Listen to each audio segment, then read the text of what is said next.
fait, on a créé ces 4 personnages sous forme d'improvisation, comme ça, on montait un autre spectacle, il y a déjà 5 ans de ça au Havre. Pour s'amuser, comme ça, on a commencé à créer les 4 personnages. Et puis, un peu sous l'impulsion de Juliette à l'époque, elle a dit, tiens, ça serait bien qu'on mette des choses par écrit. Donc on a commencé, on s'est vu, vous voyez, tous les jeudis, voilà, on faisait des tableaux comme ça, tableau 1, tableau 2, tiens. Là on s'est vu donc pendant un mois, on est parti en improvisation. On partait en improvisation, dans mon souvenir, je pense qu'on avait des fois des plages d'improvisation, je pense que Quentin, tu l'expliques dans la plaquette, on pouvait partir vraiment des heures. Quentin notait certaines choses, il y avait des idées, parce qu'il fallait un peu dégraisser le mammouth, comme dirait l'autre. Donc voilà, et puis le soir, alors moi je prenais un peu plus en charge les choses, je tapais en gros la scène, le lendemain je la proposais, on la lisait, on la retravaillait et ainsi de suite. Ce qui fait que du lendemain, enfin du jour du travail au lendemain, il y avait toujours comme ça comme une écriture qui se refaisait.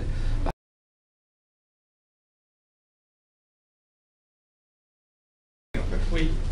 Bon, déjà, c'était, moi déjà j'avais envie de casser le quotidien du spectacle. Comme je disais, c'était pour pas que... C'est-à-dire cette pièce, elle repose vraiment sur...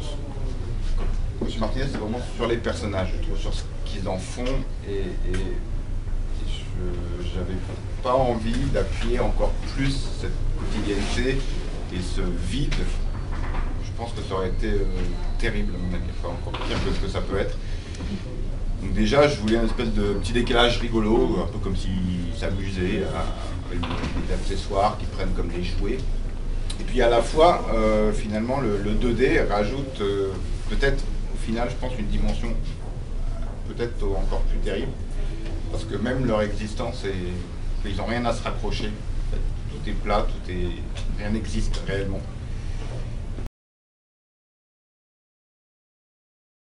Cette espèce de bascule dans le langage aussi qu'il peut y avoir en 2 secondes, c'est-à-dire que sur la scène de la comptabilité par exemple, qui est une scène qui pourrait être enfin, voilà, relativement touchante, et qu'il l'est de toute façon, et comment à travers une réplique ou à travers une non-écoute de la part d'un personnage, comment sur un fil tragique d'un seul coup on rebascule dans la comédie.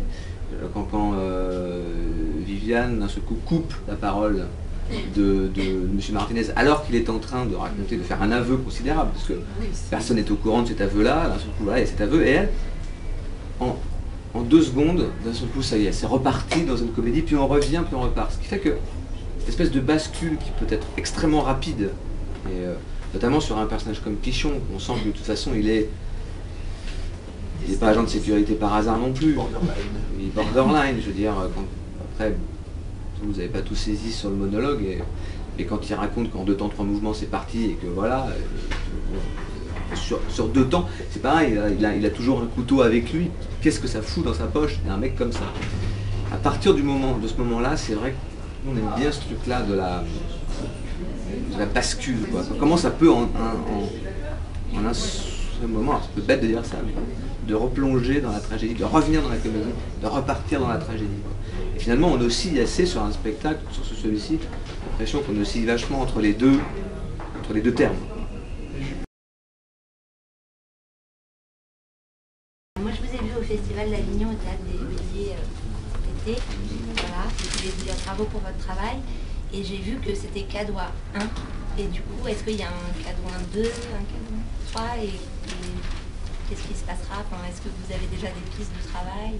Oui, alors le Cadouin numéro 2 est déjà programmé, on le joue le 1er mars au Théâtre 13 en fait, du 1er au 10 avril, du 1er mars au 10 avril. On est parti sur un cycle. L'idée c'est que chaque spectacle va mettre en scène une famille Cadouin. C'est pas une suite, c'est une autre famille, un autre univers.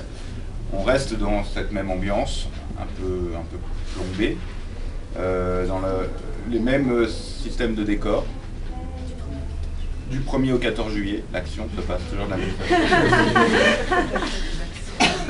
Et c'est aussi un travail autour de la solitude des personnages et de la façon de côtoyer la mort. Voilà.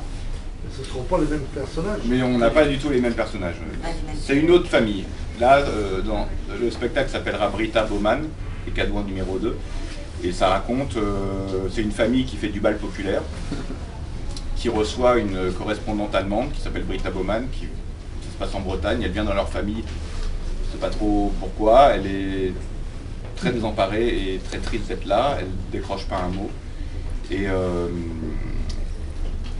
elle va pas bien du tout, et en gros l'histoire c'est comment est-ce que cette petite fille complètement dépressive va traverser 15 jours de la vie d'une famille qui elle-même est en train de sombrer. Et du coup, on les voit en train de faire du bal populaire, donc à la fois il y a des moments qui peuvent être assez marrants, et puis des moments plus de vie quotidienne. Vous savez tous les quatre encore? Il y en a 2 en plus. Et l'écriture se passe de la même manière? Alors là, non, cette fois-ci on est parti plus sur... on a parlé de la trame ensemble, et puis après de Gaëtan qui a rédigé tout seul, et puis moi j'ai donné des orientations, la dramaturgie et la façon de... C'est comme c'est un travail vraiment sur la solitude et la mort, mais il y a des choses qu'on retrouve absolument pour mon boulot. Donc là je disais ça, il faut qu'on ait ça, il faut qu'on ait ça. Mais là c'est Gaëtan qui a principalement tout rédigé.